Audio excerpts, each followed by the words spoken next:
Hello बच्चों, कैसे हैं आप लोग। उम्मीद करते हैं आप सब लोग एकदम तंदुरुस्त होंगे, स्वस्थ होंगे और अपने एग्जाम की भरपूर तैयारी कर रहे होंगे। ठीक है, अब इसके लिए क्या किया जाए भरपूर तैयारी के लिए?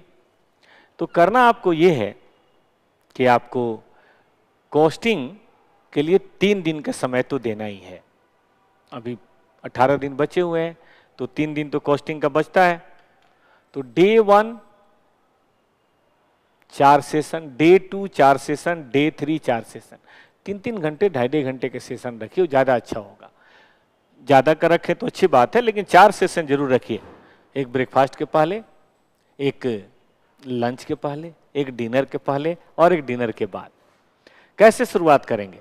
हम अपनी कहानी की शुरुआत करेंगे इन 4 चीज़ों से। देखिए, ये आपकी कॉन्सेप्ट की बुक है, ये आपकी कॉस्टिंग की बुक है वॉल्यूम 1, ये है वॉल्यूम 2 और ये है वॉल्यूम 3। उसी हिसाब से मैंने बनाया डे 1, डे 2, डे 3। सबसे पहले हम कॉन्सेप्ट की किताब निकालेंगे।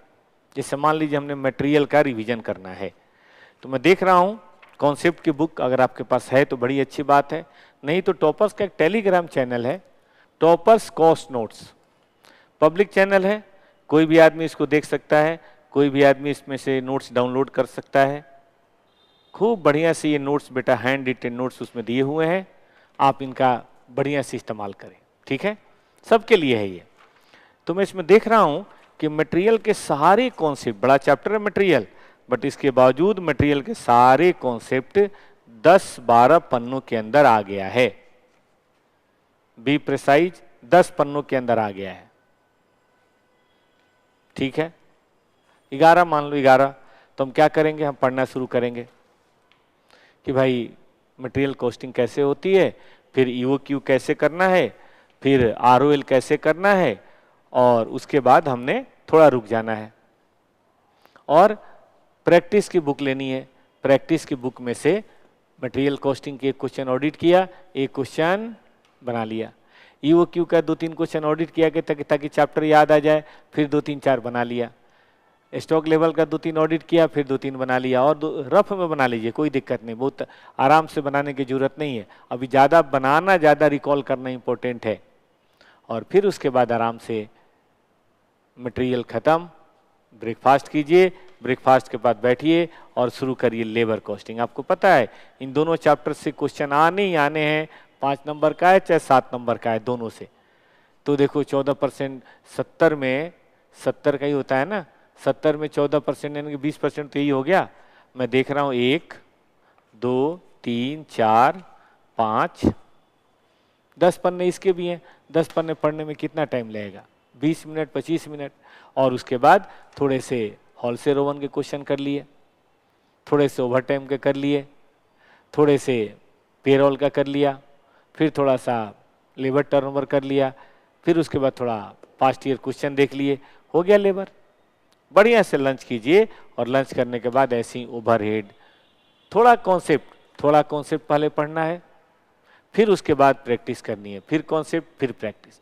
सेक्शन वाइज हमने इतना खूबसूरत तरीके से बांट रखा, आपने करा होगा तो बताइएगा।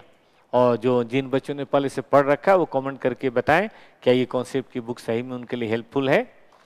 और तब उसके बाद एबीसी कॉस्टिंग डिनर के बाद निपटाइए। छोटा टॉपिक है, कॉन्सेप्ट ज़्यादा नहीं है, प्रैक्टिस है लेकिन कॉन्सेप्ट ज़्यादा नहीं है। ठीक, अगले दिन सुबह फिर अपना प्रातः काल में उठे, 5 बजे 6 बजे जब भी उठते हैं, ब्रेकफास्ट के पहले 3 घंटे तो जगते हैं ना, ये तो नहीं कि उठते ही खाने लगते हैं। आराम से कॉस्ट आसान चैप्टर देख लीजिए, जॉब बैच में निपटाइए तो निपटाइए, क्योंकि आज के दिन में, सेकेंड दिन में वॉल्यूम नंबर 2 निपटाना है तो निपटाना है। और फिर उसके बाद रिकॉन्सिलेशन, प्रोसेस, जॉइंट प्रोडक्ट और ऑपरेटिंग कॉस्टिंग। आराम से चैन की सांस लीजिए, सो जाइए ये सोचते हुए कि आज सुबह मैंने क्या पढ़ा। और सबसे लास्ट में मार्जिनल स्टैंडर्ड बजट करना है आखिरी दिन। और डिनर के बाद एक बार एमटीपी और मॉक टेस्ट या टॉपर्स के जो टेस्ट हुए उनको निकाल के देखना है कि हम कहाँ स्टैंड करते हैं। फिर सुबह उठ के अगले पेपर की तैयारी। ठीक है, तो इस तरह से आपने कॉस्टिंग का संपूर्ण रिवीजन करना है, यूज करिए। और अभी प्लीज कोई नया किताब या नया क्वेश्चन मत बनाइएगा, कोई फायदा नहीं है। ठीक है ना, जो कॉन्सेप्ट आपने कर रखा है, किसी भी टीचर से कर रखा है, उनका कॉन्सेप्ट देखिए और किताब देखिए। ठीक है, अब वीडियो देखना बंद कीजिए। वीडियो देखने से बात नहीं बनेगी किसी टीचर की रिवीजन वीडियो। अब समय है खुद से पढ़ने का, सेल्फ स्टडी करने का। ठीक है ना? तो करके मुझे बताइएगा कैसा रहा आपका एक्सपीरियंस। धन्यवाद।